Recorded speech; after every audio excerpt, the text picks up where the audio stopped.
matin, je vais partager une pensée avec vous. Et la pensée, nous allons la développer en 3 points et bien en 4. 3 constituent les éléments catalyseurs et le dernier, c'est le résultat de ce que ces hommes ont expérimenté, le résultat de ce que ces hommes ont fait. Et c'est pour cela, je vous invite à lire avec moi dans 1 Chronique. C'est dans l'Ancien Testament. 1 Chronique, au chapitre 11, du verset 10 au verset 25. Mais vous pouvez considérer tout le chapitre.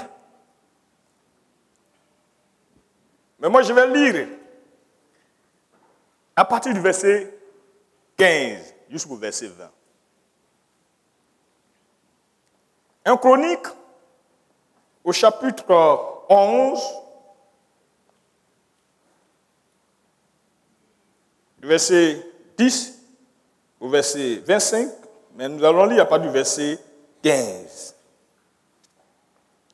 Mais dans le développement de notre sujet, nous allons voir certaines choses dans les versets 1, 2 et 3 de notre chapitre. 1 Chronique au chapitre 11. Verset 15 dit ceci. 3 des 30 chefs descendirent auprès de David sur le rocher dans la caverne d'Adulam. Lorsque le camp des Philistins était dressé dans la vallée de Réphaïm, David était alors dans la forteresse. Il y avait un poste des Philistins à Bethléem. David eut un désir et dit, qui me fera boire de l'eau de la citerne qui est à la porte de Bethléem? Alors les 3 hommes passèrent au travers du camp des Philistins et puisèrent de l'eau de la citerne qui est à la porte de Bethléem. Ils l'apportèrent et la présentèrent à David. Mais David ne voulut pas la boire et il la répandit devant l'Éternel. Et dit, c'est David qui parle, qui dit, que mon Dieu me garde de faire cela. Boirai-je le sang de ces hommes qui sont allés, mais qui sont allés au péril de leur vie, car c'est au péril de leur vie qu'ils l'ont apporté. Et il ne voulut pas la boire. Voilà ce que firent ces 3 vaillants hommes. Abiscaï, frère de Joab, était le chef des 3. Il brandit sa lance sur 300 hommes et les tua et eut du renom parmi les 3. Il était le plus considéré des 3 de la seconde série. Il fut leur chef, mais il n'égala pas les 3 premiers. Verset 22. Benaja, fils de Jojada, fils d'un homme de Kabsel, rempli de valeur, et célèbre par ses exploits, frappa les 2 lions de Moab. Il descendit au milieu d'une citerne où il frappa un lion un jour de neige. Il frappa un Égyptien d'une stature de 5 coudées et ayant à la main une lance comme une assouloupe de tisserand. Il descendit contre lui avec un bâton, arracha la lance de la main de l'Égyptien et s'en servit pour le tuer. Voilà ce que fit Benaja, fils de Joiada. Il eut du renom parmi les 3 vaillants hommes. Verset 25, et enfin, il était le plus considéré des 30, mais il n'égala pas les 3 premiers. David l'admit dans son conseil secret. Béni sois-tu, Seigneur, pour ta parole qui est vie et esprit. La parole qui renouvelle. Ce matin, je m'expose à l'action du Saint-Esprit, afin que toi, Dieu, tu parles à ton peuple. Dans le nom de Jésus-Christ. Amen. Voilà, à travers ce texte, je vous propose, par le Saint-Esprit, payons le prix du combat. Par le Saint-Esprit, payons le prix du combat. David, cet événement, ou bien ces choses que nous venons de lire, se sont passées dans un contexte de guerre. David succède à Saül, mort au combat. Il succède à Saül, qui est mort au combat. Et vous savez, chers frères, dans Éphésiens au chapitre 6, verset 10 à 20, l'apôtre Paul compare la marche chrétienne, mais la vie chrétienne, à une guerre où le chrétien est appelé, ou bien le chrétien doit, coûte que coûte, gagner le combat. Et Dieu met à notre disposition tous les éléments nécessaires pour que dans cette démarche, dans ce combat, nous puissions triompher. Nous puissions avoir la victoire. Dans 1 Timothée, au chapitre 6, le verset 12, il la compare, la marche chrétienne, à un combat. Il dit à Timothée, combat le bon combat de la foi. Saisis la vie éternelle. Saisis la vie éternelle. Chers frères et sœurs, tout à notre disposition. Mais c'est à nous de saisir la vie éternelle. Il dit saisis la vie éternelle. Pour saisir quelque chose, il y a des efforts à faire.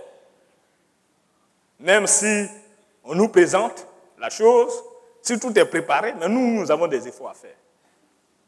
Bref. Il dit, saisis la vie éternelle à laquelle tu as été appelé et pour laquelle tu as fait une belle confession en présence d'un grand nombre de témoins. Oui, chers frères, chacun d'entre nous a fait une belle confession. Une belle confession en présence d'un grand nombre. Pour dire, nous avons saisi la vie éternelle. Nous voulons marcher avec Dieu. C'est de façon publique. Devant les parents, même si souvent c'est fait en cachette, mais la vie chrétienne, même dans les pays où il y a la persécution, quelquefois c'est difficile de vivre la vie chrétienne, même en cachette. Parce que ce qu'on vit, ce qu'on ressent, ce qu'on est, ça se voit, ça se traduit.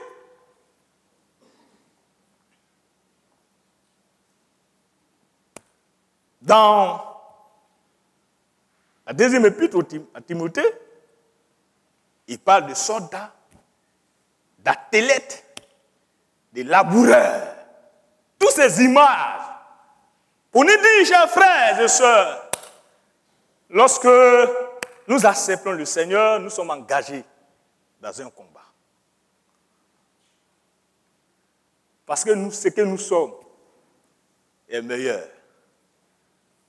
Ce que vous êtes est meilleur. Et ceux qui sont autour savent que vous n'êtes pas les mêmes. Et le diable sait. Alors, il faut mener le combat. Et David, en succédant plutôt à Saül, Dieu lui assigne des objectifs ou bien des défis clairs. Dieu lui a assigné des objectifs clairs. Le premier des défis que le Seigneur a assigné, Dieu a assigné à David, c'est de permettre au peuple d'Israël, au peuple de Dieu, de rentrer pleinement en possession de ce que Dieu lui a promis. Rentrer en pleine possession de ces territoires. Deuxième élément que Dieu lui a assigné,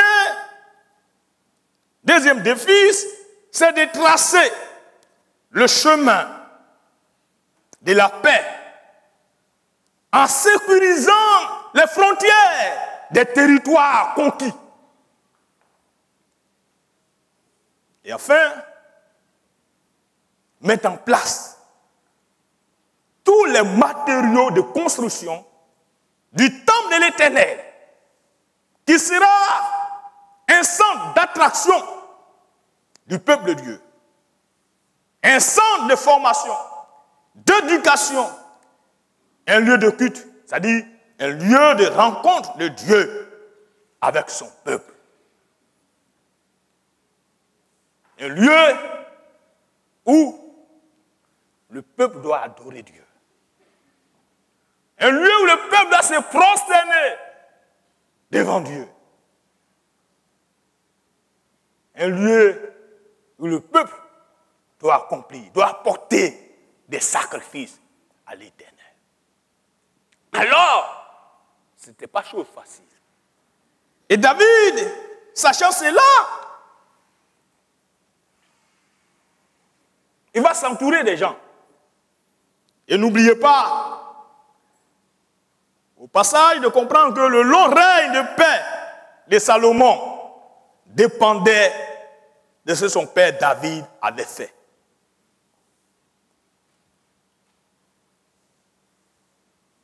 Le long règne de paix de Salomon dépendait de ce que son père David avait fait.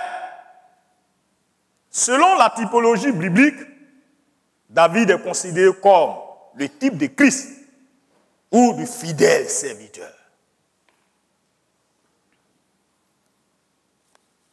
Alors, pour réussir sa mission, David doit s'entourer des gens. Et c'est des gens qui se font entourer, dont j'ai pris 3 ce matin, pour ensemble voir ce qu'ils ont fait. Alors, les vaillants hommes de David, surtout les 3 cités, du verset 15 au verset 25, ont manifesté certains éléments, certaines caractéristiques qui constituaient le maillon de la victoire, ou bien de la victoire finale.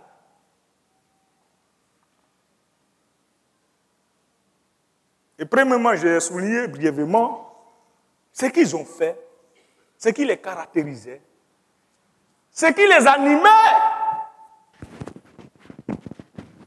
C'est l'amour qu'ils ont pour David et pour le peuple d'Israël. L'amour qu'ils avaient. Mais qu'ils ont pour David et pour le peuple d'Israël. le peuple de Dieu. Chers frères, chères sœurs, chers amis, nous ne pouvons pas rentrer dans ce combat, sortir victorieux par le Saint-Esprit si nous n'avons pas l'amour de Dieu et de son œuvre, de son peuple. Voyez, en des termes clairs, quelquefois qui sortent à nos yeux, on ne considère pas. Au verset 1 du chapitre 11 que nous avons lu, ses frères m'ont dit, il dit, tout Israël s'assembla auprès de David à Hébron en disant, voici, nous sommes tes os. Nous sommes tes os et ta chair. Ah. Nous sommes tes os et ta chair. En d'autres termes, ils sont en train de dire à David, nous sommes toi-même. Nous sommes toi-même.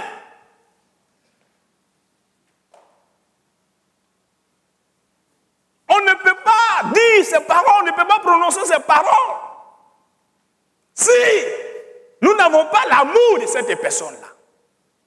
Si nous n'aimons pas cette personne, si nous ne cherchons pas l'intérêt de cette personne, sa réussite,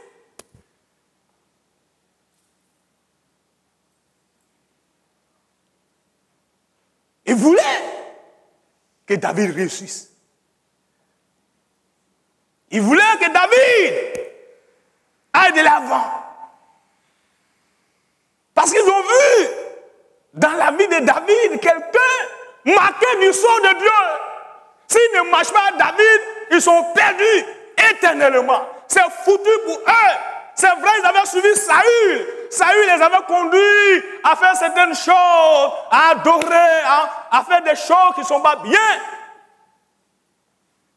Ils ont vu à David quelqu'un qui peut les amener loin, qui peut les amener dans le territoire, bien dans les territoires, dans la promesse de Dieu.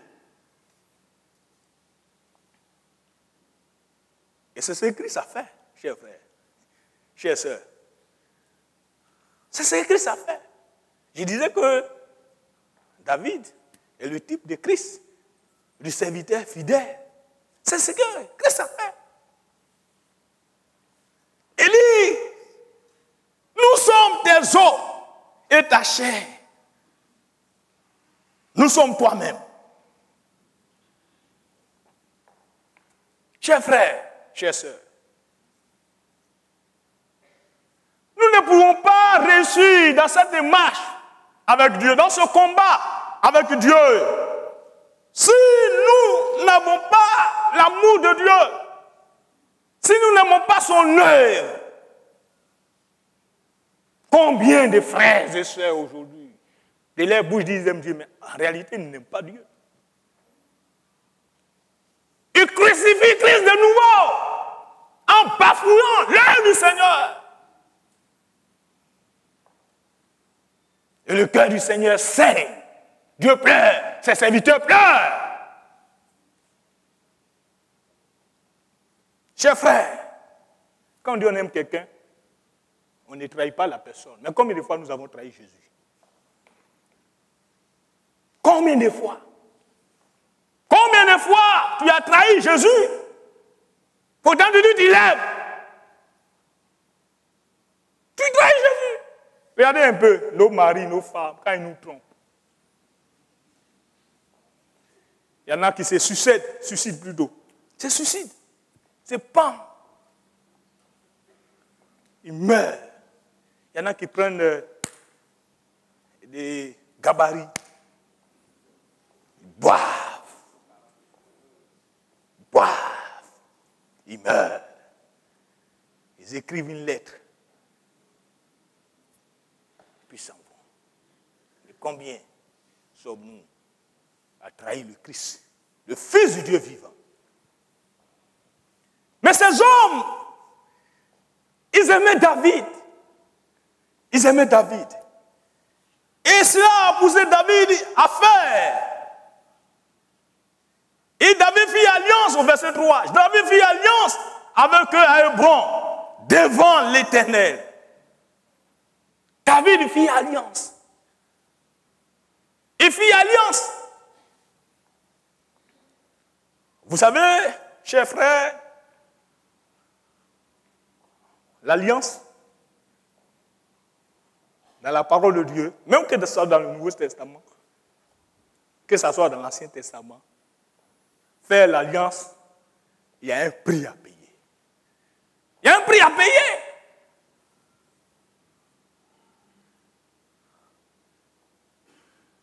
Certainement, David a immolé des animaux pour que lui et ses frères, qu'il ait établi, pour dire, règne sur nous, puisqu'il fait alliance, le sang des taureaux, des boucs, des moutons, des brebis ont coulé. Et ce jour, chacun des partis a dit, je te serai fidèle. Si je te trompe, que je sois découpé comme cet animal. Que je sois découpé comme cet animal. Je sois découpé comme cet animal. Que Dieu nous aide, chers frères, à comprendre. Dieu, par Jésus-Christ, a fait une alliance avec nous. Et si nous trompons Dieu, si nous trompons Jésus, en oubliant les paroles que nous avons prononcées, en oubliant que nous avons dit des choses que le Seigneur a scellées, il peut arriver des choses dans nos vies. Vous me direz, mais Dieu pardonne. Ça, je suis entièrement d'accord avec vous. Dieu pardonne. Je ne dis pas que Dieu pardonne. Dieu pardonne. Allons de l'avant. Ils ont fait alliance avec David. Devant l'Éternel. Et c'est Samuel qui était le porte-parole de Dieu en ce temps-là. Il a prononcé des paroles. Après avoir immolé les animaux, le sang coulé. L'alliance, comme je le disais, le fait de se donner parole en échange de certains éléments de valeur selon les peuples. Dans d'autres peuples, c'est des colas. Il y en a, c'est l'immolation d'un, ou bien c'est des champs de cadeaux. Mais il y a toujours quelque chose qui est payé. Quelque chose de valeur.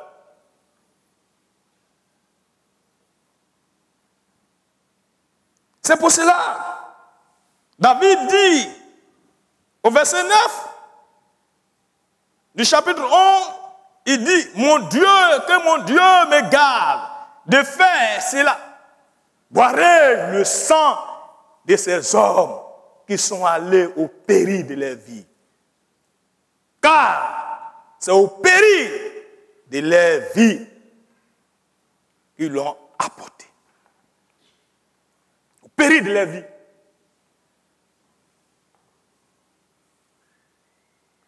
Parce que David connaît l'importance de l'alliance. On ne joue pas.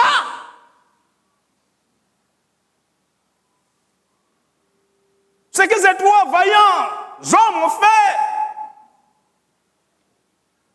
traduit l'amour qu'ils ont pour David et pour le peuple de Dieu et pour l'œuvre du Seigneur. Pour l'œuvre du Seigneur.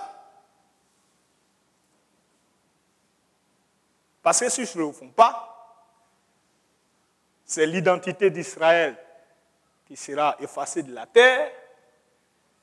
Le Dieu, le Seigneur des Seigneurs, qui va le faire connaître? Pour que les goïms que nous sommes, les païens que nous sommes, nous puissions rentrer dans les promesses de Dieu. N'oubliez pas que l'Écriture déclare que le salut vient des Juifs.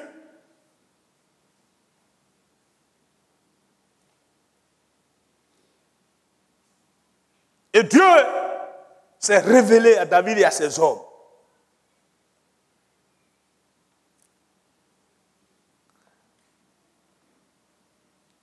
De même, chers frères, je disais, Jésus a fait alliance avec nous par son propre sang. Jésus a fait alliance. Regardez à Gethsemane le combat qu'il a soutenu. Quand je lis ces textes-là, j'ai peur, je tremble sur mes pieds. Et il priait tellement, il priait que sa sueur même l'a devenu comme un gourmand de sang. Sueur qui coulait de lui là. Tellement que le combat était terrible. Il pouvait demander à des légions d'anges pour venir le secourir. Mais se mettre en nu, ou bien en nu le plan rédempteur de Dieu, le plan de salut de Dieu. Ils n'ont pas que ma volonté, mais que ta volonté se fasse.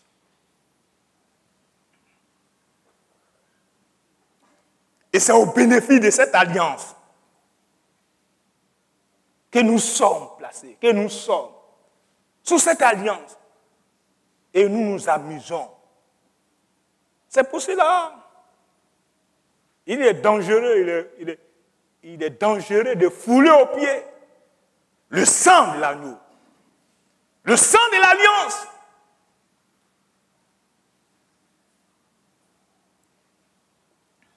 Chers frères, Jésus a payé le prix du combat pour que toi tu rentres aussi dans le combat. Il a payé le prix par son propre sang. Dieu a promené les regards. Qui en verra, qui marchera pour nous. Le ciel s'est tu. La terre s'est tue. Un silence de mort. Et là, lui, il va s'élever. Mais voici, Père, envoie-moi pour faire ta volonté.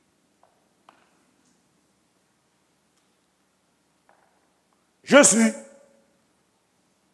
a payé le prix de l'alliance. Et quand je vois souvent,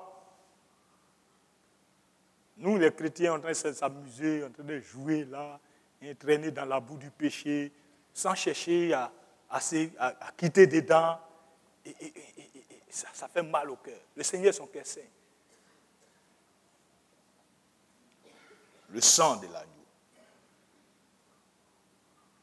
Je crois que dans le livre des psaumes, l'auteur dit, le rachat de leur âme est cher. Et ce rachat-là n'aura pas lieu. Il a compris. Un seul s'est levé. Il a payé le prix. Jésus-Christ de Nazareth. Alléluia. Le Fils de Dieu, le Fils éternel de Dieu. Pour que toi, aujourd'hui, tes nuits blanches, tes cauchemars, les démons qui te poursuivaient dans ton sommeil, et chaque fois tu n'es pas malade, mais tu maigris. Tu maigris. Tu n'es pas malade. On va à l'hôpital, on fait les tests, rien, il n'y a pas de maladie dans ton corps. Mais tu maigris. Parce que tu ne dors pas bien. Les démons te malmènent. Te chicotent. Et s'il y en a ce matin que les démons chicotent,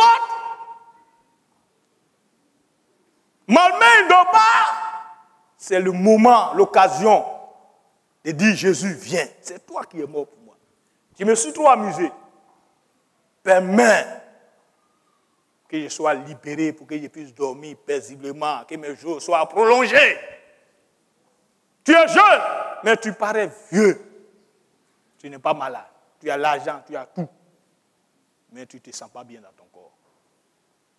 Les démons te fatiguent. Et c'est tout ça, Jésus a vu, il a payé le prix. Et puis toi, tu t'amuses. Tu t'amuses. J'ai dit, ce ne m'agace que moi. Hein. Moi, je suis contre Les prédicateurs qui prêchent voyage seulement. Prêchent voyage, prêchent mariage, ils prêchent travail. Mais ils ne prêchent jamais sur le péché. Ceux-là ne vous aiment pas. Moi, je vous aime. Je ne sais pas comment ils vous aiment. Ils vous aiment. Nous, on prêche l'évangile. Ceux qui prennent voyage, là, tu vas aller partir en France, après tu vas revenir. C'est pour aller laver dans la poubelle. Tu as fait quoi? Tu n'as pas de diplôme. Pas de diplôme. Même nos frères qui ont diplôme ici, là, quand ils vont là, c'est Jossi ils font. Jossi, ils lavent les cadavres. Ils sont là. Mais toi, tu es dans ta maison, tu dors bien. Et un voyage. Tu vas partir en France, tu vas partir aux États-Unis. Ces prédicateurs, là, moi, je suis contre eux. Je suis contre les lairs. Parce qu'ils ne font pas bien à l'évangile. Ils ne font pas bien aux enfants de Dieu. Ils vous dépouillent de votre argent, de votre bien. Je ne veux pas ce matin que ces gens-là, vous nous les comparez. Moi, je refuse qu'ils soient comparés à ces gens-là. Parce que vous me connaissez, je n'ai jamais prêché voyage. Je prêche l'évangile de Jésus-Christ. Jésus qui sort du péché. C'est ça l'homme a besoin. C'est ça l'homme a besoin. Si je ne voyais pas que je vais dans mon village et que le ciel est pour moi, qui a gagné? Toi, tu es allé en Europe. Tu as voyagé. Tu es allé à Dubaï. Tu es allé aux États-Unis, au Canada. Tu te retrouves en enfer. Moi, je suis allé dans mon village. Et puis, je gagne au ciel. Qui a gagné? Non? Qui a gagné? Qui a gagné? Et vous courez après ces gens-là tous les jours. Quand vous dites, non, parce qu'il est dur.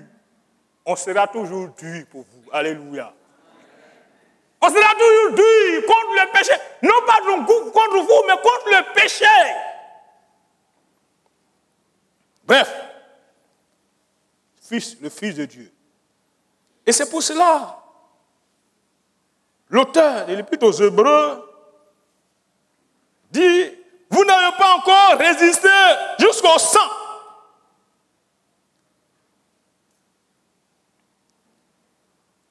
Jusqu'au sang en luttant contre le péché. On doit lutter. Le sang doit verser contre le péché. Parce que c'est le péché qui dénature le monde, qui fatigue les gens.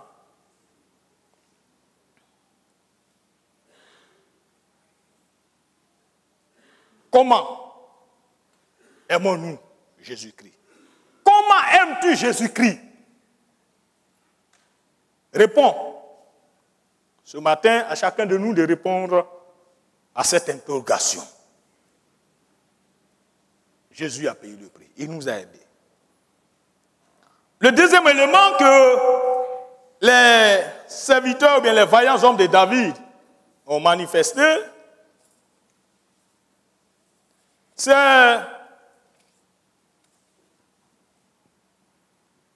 l'attachement à David et au peuple de Dieu.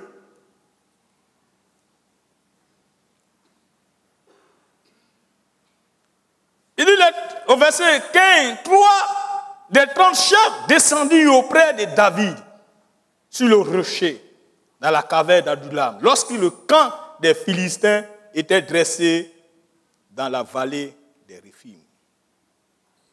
Les 3 descendus pour voir l'état du roi, pour voir si le roi est en sécurité. Parmi les 30, ils sont descendus pour voir l'état du roi. Est-ce que le roi n'a pas faim? Est-ce que le roi n'a pas un désir? Est-ce que le roi est en sécurité? C'est quelqu'un n'est pas en train de le déranger? Il descendit. Et sachez-le, chers frères, ça c'est l'œuvre du Saint-Esprit qui fait que ces hommes-là, ils descendit. Voyons, au verset 4, il se plaçait au milieu du champ, bien du camp, le protégeait et battit les Philistins. Et l'Éternel opéra une grande délivrance. 3 de ces 30 chefs descendirent auprès de David sur le rocher dans la caverne d'Adullam, lorsque le camp des Philistins était dressé dans la vallée des Réphidim. Ils étaient en guerre. Parce que c'est leur leader qui doit permettre, par qui Dieu doit passer pour qu'ils puissent conquérir tous les territoires promis par le Seigneur. Il faudrait qu'il s'assure s'il a secoué, s'il a mangé, s'il a bu. Cela montre leur attachement à David et à l'œuvre, au peuple de Dieu. Chers frères, nous devons nous attacher à Jésus-Christ. Montrer que nous l'aimons, être attachés à lui, chercher ses intérêts, chercher le progrès de son œuvre, l'épanouissement de ses enfants, de son peuple, ceux pour qui Jésus est mort. Nous devons chercher, chers frères, à les sécuriser, à les protéger, à les garder. Vous dites souvent, dans l'Écriture le dit souvent, mais vous le répétez, nous aussi nous sommes sacrificateurs de Dieu, nous sommes serviteurs, servants de Dieu. Est-ce que vous pesez souvent les mots quand vous les prononcez?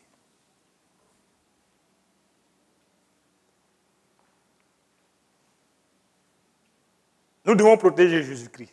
Alléluia. Nous devons protéger Jésus-Christ. À vous dire que bon, Jésus est Dieu, on n'a pas besoin de le protéger. Vous avez raison. Mais en partie. Vous devez protéger Jésus. Vous devez le sécuriser. Vous devez le sécuriser. Le fait de connaître les besoins de Dieu, de Jésus-Christ. Le fait de s'intéresser à lui, c'est une façon de le sécuriser, de le protéger. Paul disait aux Juifs, il dit à cause de vous, le nom de Dieu est blasphémé. Ça dit qu'à cause de nous, le nom de Dieu est blasphémé. On salue le nom de Dieu dans la poussière. Oh, le nom de Dieu est sanctifié. À cause de nous.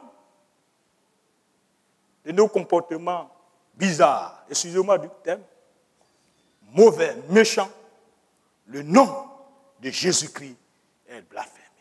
Dans le quartier, dans le village, dans le lycée. Parce qu'on triche. On couche avec un jeune homme là-bas. On couche avec le mari de quelqu'un là-bas. Et on dit on est chrétien, on se plaît, Jésus. On salit le nom de Jésus. On ne protège pas le nom de Jésus-Christ. On ne protège pas le Seigneur. Son œil prend du plomb dans l'aile. Au moment où il est en train de prendre l'envol dans le secteur, toi, par ton mauvais comportement, le prend du plomb. Tu salues le nom de Dieu. Salut le nom de Jésus-Christ. Ils ont protégé David.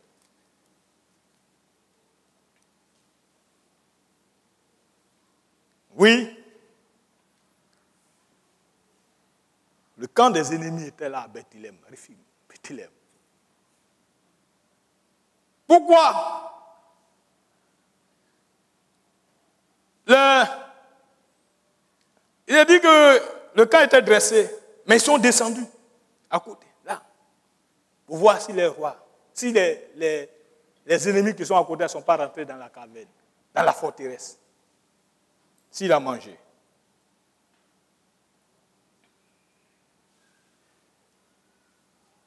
Alors, j'ai dit que c'était pour sécuriser, pour s'assurer si le roi n'est pas en danger. Si le roi, pour s'assurer que si le roi n'est pas en danger, si le roi est en sécurité. Si le roi a mangé, si le roi n'a pas faim,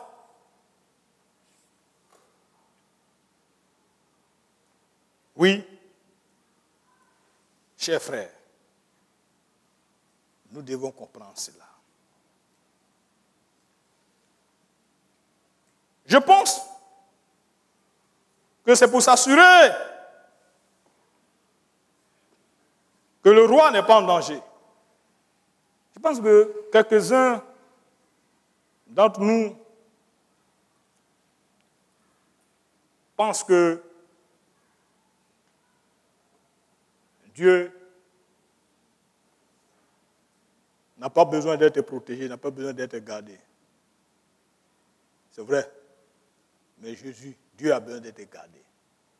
Pour ne pas, gardons-le, pour ne pas que son nom, son œuvre, en veillant sur mon frère, ma soeur, en priant pour mon frère, pour qui Jésus est mort.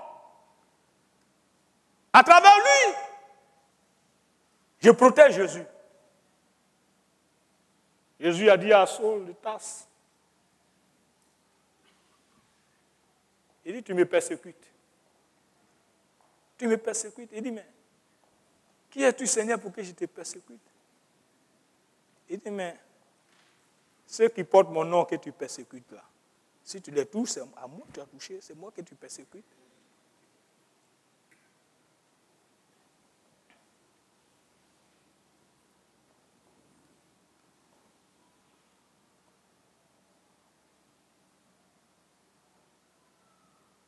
C'est pour cela, chers frères, nous devons nous exhorter réciproquement.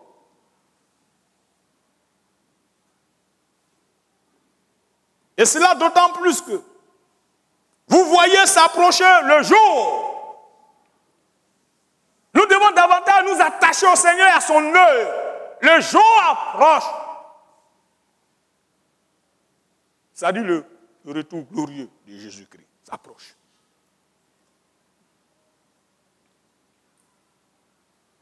Ils sont attachés à David. Au point que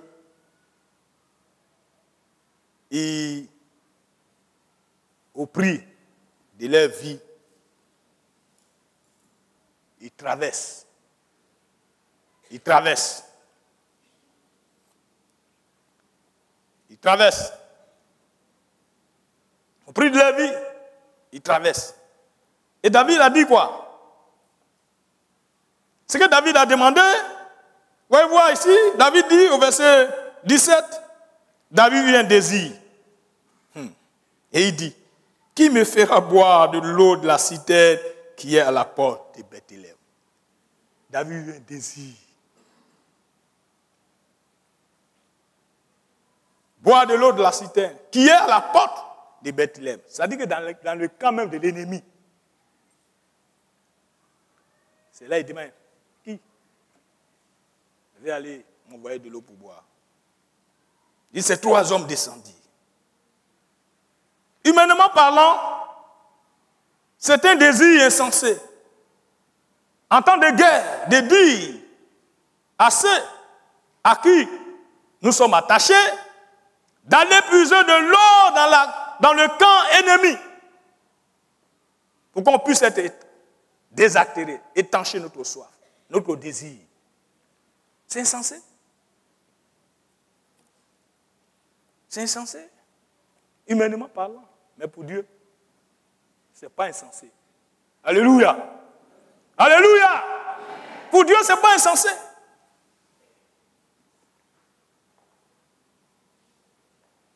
En général, nous les humains, ou singulièrement même les chrétiens, pensent que la volonté ou le désir de Dieu est insensé. Et c'est pour cela qu'on ne s'attache pas au Seigneur et à son œuvre. On ne s'attache pas à l'Église, à l'œuvre de Dieu. Pourquoi il peut demander telle chose? David, pourquoi il peut demander telle chose? Pourquoi? Demander telle chose. Comme je disais, David est le type de Christ. Souvent, Christ nous demande des choses. son désir. Je peux m'exprimer ainsi, son désir, puis sa volonté, son besoin. Quelquefois, on pense que ce que Dieu nous demande est insensé. Non, ce n'est pas insensé. Dieu sait pourquoi il demande.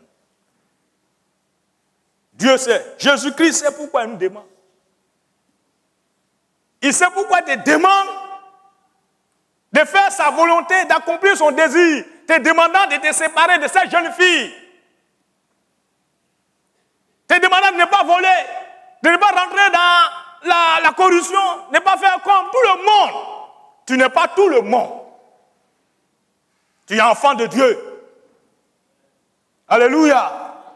Tu es enfant de Dieu. Tu as été racheté à un grand prix, le sang de l'agneau. Tu ne dois pas faire comme tout le monde. Tu ne dois pas dans le moule de tout le monde.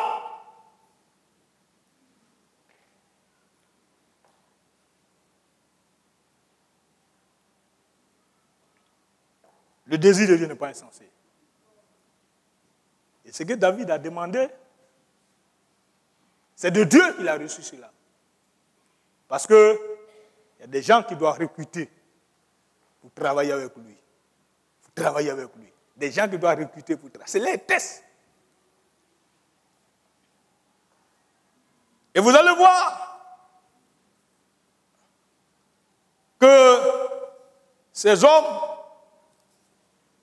vont faire quelque chose, et c'est l'avant-dernier élément pour nous. Ils vont faire quelque chose, ils vont aller au prix de leur vie. Prix de leur vie. Qu'est-ce qu'ils vont faire? Ils vont être des hommes déterminés. Déterminés. Cette détermination plutôt est doublée de courage. Ils vont aller traverser le camp philistin, le camp des ennemis. Il y a un. Il dit, en un seul coup, 300 hommes, il les a tués. Il les a mis en plat. C'est l'œuvre du Saint-Esprit.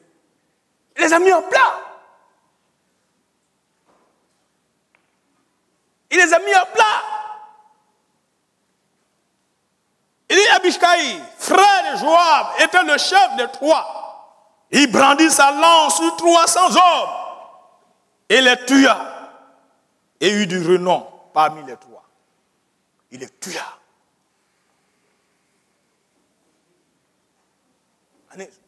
300 hommes. N'oubliez pas que David est un homme de guerre et qu'il doit mettre en sécurité le peuple de Dieu.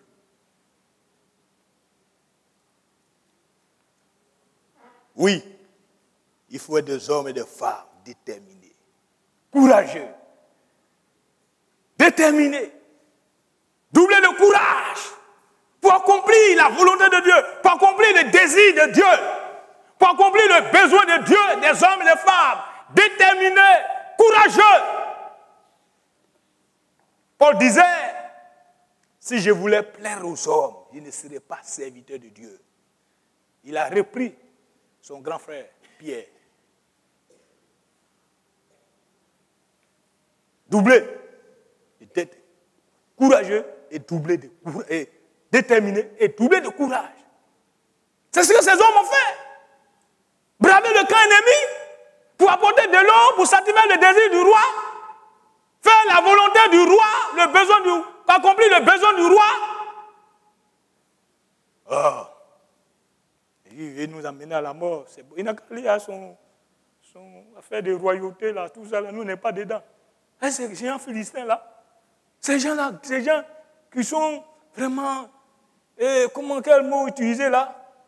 Outillés dans la guerre.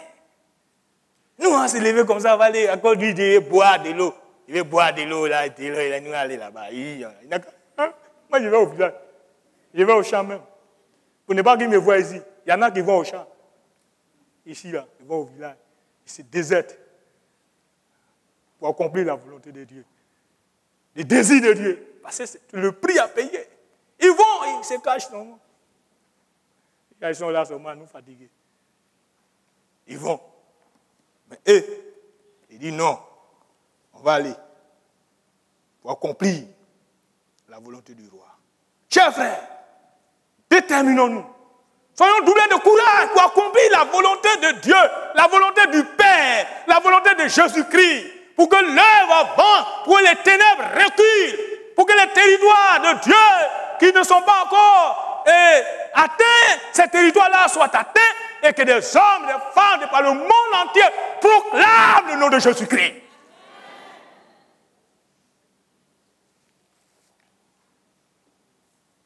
Oui, ils étaient déterminés,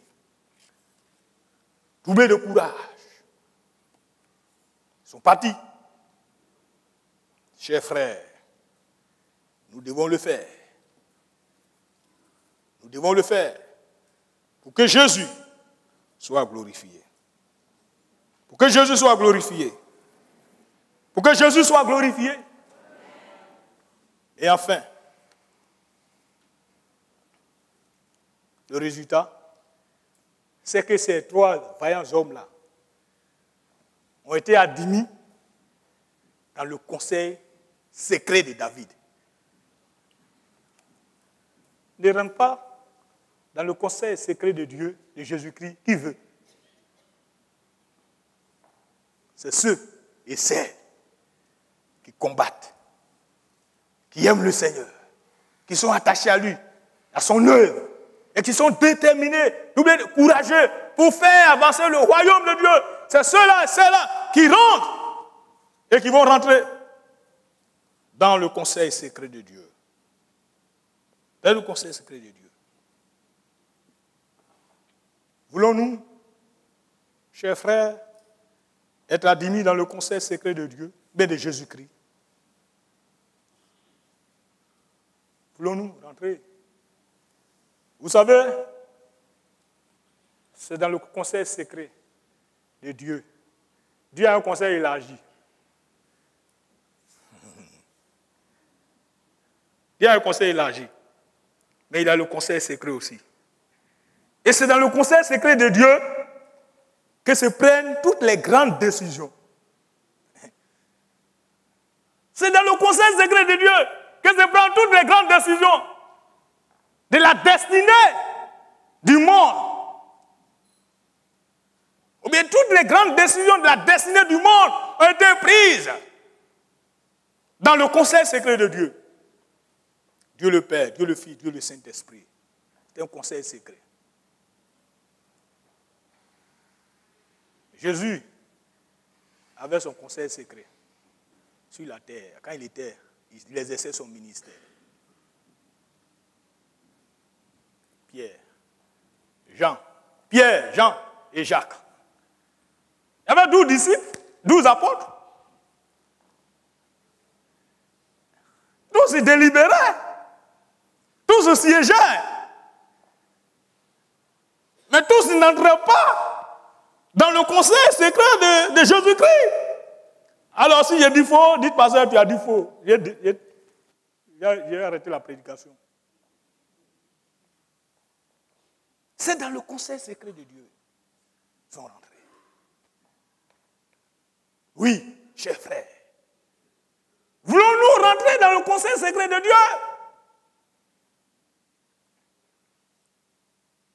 C'est là-bas que les grandes décisions se prennent. Après, il y a un homme dans la parole de Dieu qui est rentré qui a échoué pour rentrer dans le conseil secret de Dieu. Dieu voulait le tester, Adam, pour qu'il puisse rentrer dans le conseil secret de Dieu. Mais Adam a échoué. Il n'est pas rentré dans le conseil secret de Dieu. Adam a échoué. Le test, c'est que Adam réussissait le test, il allait rentrer, lui et sa femme, ils allaient rentrer dans le conseil secret de Dieu. Mais ils ont échoué. Il pensait que Dieu, lui, c'est un plaisantin. Mon ami, Dieu n'est pas un plaisantin. Jésus-Christ n'est pas un plaisantin. On ne rentre pas dans son conseil secret comme ça. Dieu ne se révèle pas de façon ouïa-ouïa. Il se révèle à des gens, à des phares qui cherchent, qui rentrent dans son intimité. Dieu se révèle à ces personnes-là. David les a admis dans son conseil secret. Après, le Seigneur, Abraham, il a dit, cacherai-je à mon serviteur Abraham ce que je veux faire? Pourquoi? Parce qu'Abraham est rentré dans le conseil secret de Dieu. Moïse est rentré dans le conseil secret de Dieu.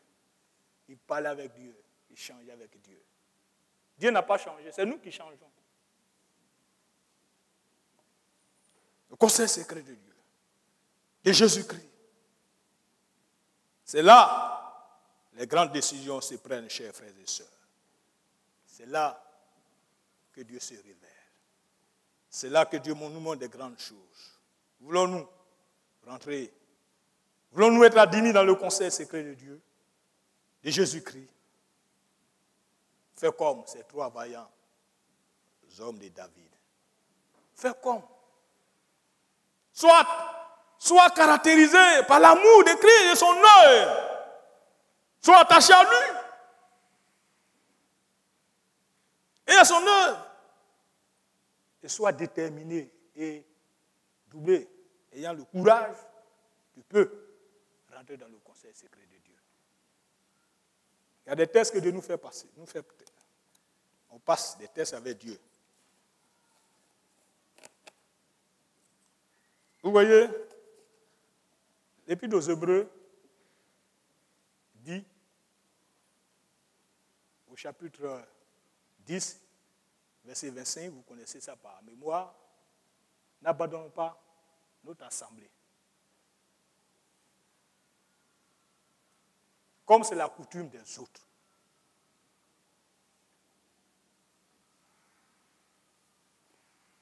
Et les gens, ils abandonnent leur assemblée. Ils s'en vont. Parce qu'ils ont trouvé un soi-disant quelqu'un là-bas qui fait des miracles. On est désolé. Les frères, ils s'en vont. Mais après, ils sont déçus. Dans la confusion, dans la honte, et ils sont entraînés par le diable. C'est eux qui me parlent mal de lui, Assemblée de Dieu. Ils parlent mal. Et ils ont abandonné. Ils ont abandonné. Votre assemblée là, c'est l'Assemblée de Dieu, Église Assemblée de Dieu, de Côte d'Ivoire. Je n'ai pas honte de le dire. C'est là que vous l'avez appris à marcher, à réfléchir par le Saint-Esprit.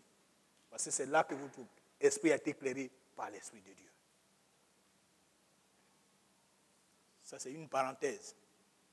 Pour dire que soyons attachés. Ayons l'amour, même de l'Église qui nous a engendrés dans la foi. Soyons attachés. Soyons des hommes et des femmes déterminés, courageux pour faire avancer le règne de Dieu dans cette maison qui nous a vu naître. Que Dieu nous aide.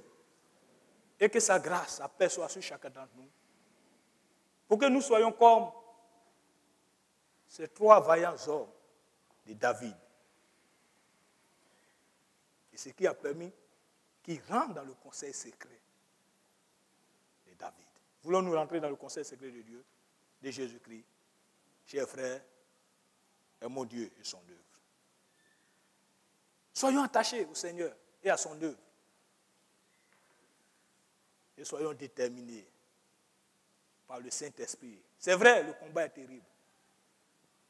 C'est vrai, mais il y a un qui nous soutient dans ce combat. C'est Jésus-Christ par son esprit qui nous soutient. Que le Seigneur nous bénisse et que sa grâce soit sur nous. Amen.